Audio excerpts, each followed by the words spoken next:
想与主上交手，星斗天魔阵充能不少。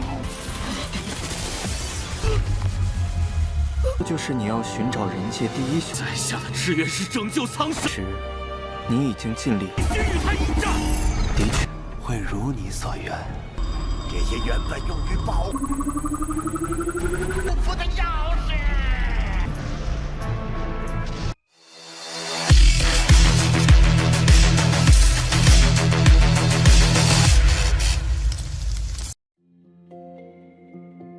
Halo semuanya, selamat datang di Ruang Sinema. Bagaimana kabar kalian semua? Semoga selalu sehat dan baik-baik saja. Sesuai jadwal, jadi pada hari ini kita akan kembali melanjutkan series Donghua, The Daily Life of the Immortal King season kelima. Kita sudah membahas season pertama hingga season keempatnya pada channel Ruang Film 2. Untuk tahu lebih lanjut tentang series ini, kita sarankan untuk nonton season sebelumnya. Tanpa berlama-lama lagi, langsung saja kita mulai alur ceritanya. Kita dibawa ke penjara gaib Songhai, di mana Joey telah datang kemari. Namun para penjaga bingung karena tidak mendapatkan kabar mengenai kedatangannya. Joey beralasan kalau ini adalah tugas mendadak yang diberikan oleh Perdana Menteri. Para penjaga ini teruslah membanggakan penjara Songhai. Bahkan sosok kuat seperti Beija tidaklah bisa keluar dari penjara ini.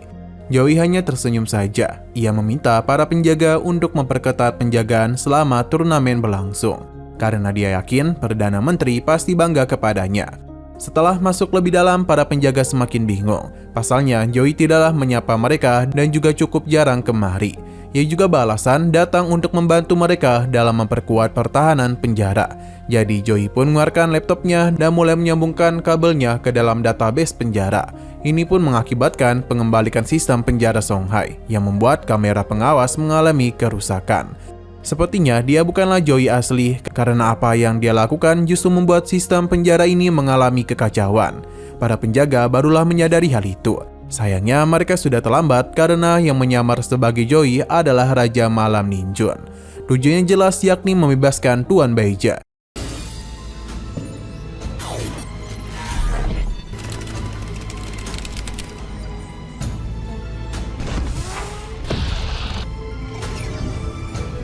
Yang berpindah ke dalam turnamen di mana Jindeng akan berhadapan dengan klon Wang Lin. Jindeng meminta maaf karena ia hanya tertarik bertarung dengan kultivator terkuat dunia manusia. Jadi serangan langsung saja dia lakukan. Tapi semua itu tidaklah berpengaruh kepadanya yang membuat Jindeng menjadi agak panik. Seberapa keras pun usahanya, semua itu sia-sia saja. Bagi Wang Lin, dia ini terlalu lemah. Ia dapat mudah mengalahkannya. Dan mengatakan kalau sampai tuannya turun tangan, tentunya Jindong akan kalah dengan mudah. Benar saja, dalam satu kali serang saja, Jindeng ini tumbang di tangannya. Tapi dia masihlah belum ingin kalah. Perlahan namun pasti, Jindeng mulai bangkit karena dia tidak akan kalah begitu saja di depannya. Wang Li memujinya dan kali ini dia akan menemaninya bermain, setidaknya untuk sementara waktu. Serangan telah kembali Jindeng lakukan. Bagi para penonton, serangan telapak tangan itu sangatlah kuat. Berkat bentrokan antara dua kekuatan besar itu tentu menambah banyak energi untuk formasi bintang langit. Bahkan berkat mereka berdua, energi spiritual akan bertahan setidaknya selama 660 tahun. Dengan satu jari saja, Wang Lin bisa menghancurkan serangan tersebut. Bahkan dengan pergerakan cepat, ia langsung melakukan serang balik kepada Jindeng, yang membuatnya mengalami luka dalam. Ia tidak pernah menduga hal ini terjadi. 想与主上交手，星斗天魔阵充能不少。 Bagi Wang Lin, Jindeng cukup kuat, hanya saja ia tidak pernah melihat Jindeng di antara para manusia kuat lainnya. Untuk tahu apa yang terjadi, kita dibawa ke beberapa tahun sebelumnya. Gurunya saatlah memuji Jindeng karena dia teruslah melakukan latihan dengan sangat giat. Tapi karena ajal gurunya sudah tidak lama lagi, mungkin dia tak bisa menemani Jindeng lagi. Selain itu, sudah tidak ada teknik yang bisa dia ajarkan untuknya. Sebagai guru, dia berharap dengan bakat dan juga kekuatan Jindeng, dia bisa menjadi sosok yang memanfaatkan kekuatan ini dengan baik, seperti menyelamatkan semua makhluk dari penderitaan. Makin besar kekuatannya, maka tanggung jawabnya juga makin besar. Kedepannya, Jindong ini hanya tinggal seorang diri saja. Kepergian gurunya tentu membuat dirinya sangatlah sedih. Jindong akan selalu mengikuti perkataan gurunya, dan setelah semua itu, dia juga semakin giat dalam berlatih.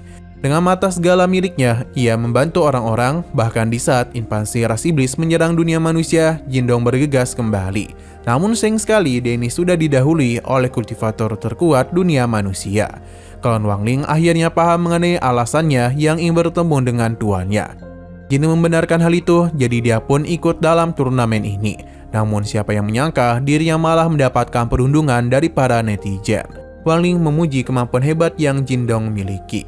Namun turnamen ini bukanlah sesuatu yang mengatakan kalau dia sangat kuat. Jindong paham betul akan hal tersebut, tapi dia hanya ingin menjadi sosok pahlawan dan tidak ingin orang-orang salah paham kepadanya. Selain itu, ia sudah lelah hidup sebagai bayang-bayangan dari kultivator terkuat.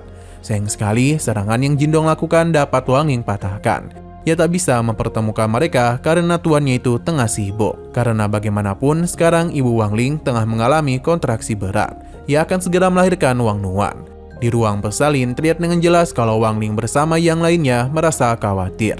就是你要寻找人界第一雄在下的志愿是拯救苍生，时，你已经尽力，与他一战。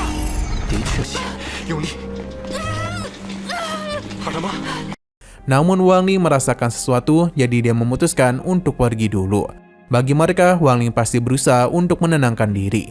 Karena walaupun terlihat sangat tenang, namun nyatanya hatinya pasti sedang kacau. Karena Wangling sedang keluar, jadi merekalah yang akan melindungi tempat ini. Kembali ke dalam arena, pertarungan ini tentu saja didominasi oleh klon Wangling. Sampai-sampai membuat Pak Menteri terkejut. Rekannya sampai bingung dari manakah datangnya kultivator itu, karena kekuatannya benar-benar sangatlah mengerikan. Tapi mereka dibuat terkejut karena menerima laporan dari penjara Songhai mengenai adanya sabotase, yang mana hal itu tentu membuat mereka sangatlah terkejut. Informasi yang didapatkan pelakunya merupakan Joey. Namun sesaat kemudian tempat ini mulai bergetar karena bagaimanapun formasi dari bawah tanah itu mulai agak kacau. Kembali ke tempat Raja Malam berada. Baginya, tim teknik abadi gerak cepat merupakan sekumpulan orang-orang yang dungu, karena bisa dan mudah dirinya permainkan. Baija senang akhirnya dia datang. Alasan Raja Malam menyelamatkannya adalah sebuah janji yang sebelumnya Baija berikan kepadanya, di mana semuanya akan dia wujudkan. Raja Malam pun menjadi sangat senang mendengar semua itu. Ia langsung saja memodifikasi formasi jaring langit bintang. Dan saat mudah Raja Malam pun membalikan formasi penjara langit. Atas apa yang terjadi, sistem penjaga goib Songhai pun kini berada di tangan Raja Malam. Selain itu, energi spiritual yang bertujuan digunakan untuk melindungi penjara gaib Songhai akan sepenuhnya menjadi kunci untuk melepaskan belenggu Tuan Baija. Apa yang terjadi di dalam penjara tersebut mulai berefek pada suasana di dunia, di mana awan gelap telah muncul, diikuti juga oleh badai yang begitu besar. 会如你所愿，这些原本用于保护的钥匙。 Getaran ini bahkan sampai ke tempat Sun Rong berada. Sesaat kemudian kita diperlihatkan oleh bawahan Raja Malam yang ditugaskan untuk mengambil adik Wangling. Perlahan-lahan dia mulai menuju ruang bersalin, tapi Gahua dan Chen Chao tidak akan membiarkannya mendekat. Sayang sekali, dia ini memiliki kekuatan yang tak biasa.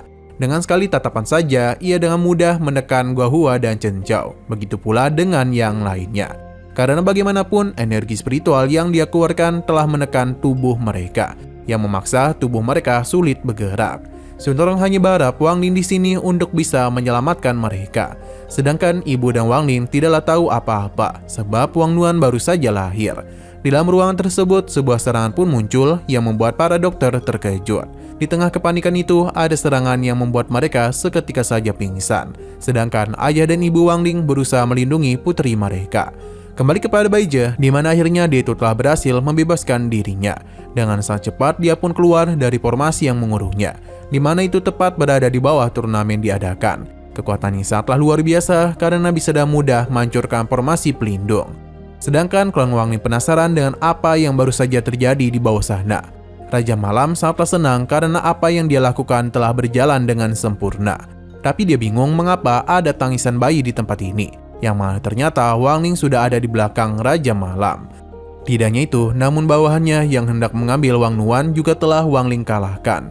Wangling sangat terkesal karena selama ini Raja Malamlah yang berkeinginan untuk merebut adiknya.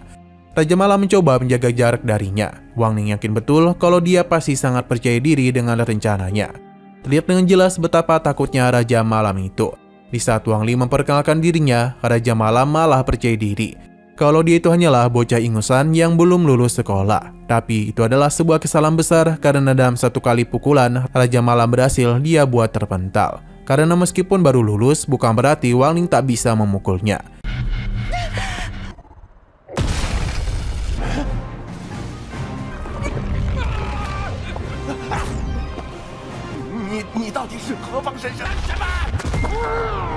Di sisi atas, Jindeng yang masih belum menyerah kembali memberikan tantangan untuk bertarung dengannya. Wang Ling sangatlah menghormati tekadnya itu. Jadi kali ini akan dia berikan satu kesempatan lagi kepadanya. Tapi Jindeng dibuat terkejut karena munculnya Raja Malam yang kini tengah terbang oleh pukulan dari Wang Ling. Hingga ia pun terjatuh tepat di hadapan mereka. Melihatnya secara langsung membuat Jindeng mengingat sesuatu. Pembawa acara pun bingung karena Lin Jun merupakan pemimpin dari organisasi Raja Malam. Tapi mengapa malah muncul di hadapan mereka? Bagi Wang Ling itu adalah kesempatan bagi Jindong. Tapi Lin Jun tidak akan tinggal diam saja. Kekuatan yang dia keluarkan sangatlah besar dan berkeinginan untuk bisa mengalahkan mereka. Alhasil pertarungan langsung saja terjadi antara ia dengan Jindong. Namun semua serangan itu dapat mudah dia atasi, yang membuat Lin Jun pun terpental. Jindong sangatlah senang karena akhirnya dia bisa menyelamatkan umat manusia juga. Dia akan memastikan kalau Lin Jun akan mati di tangannya.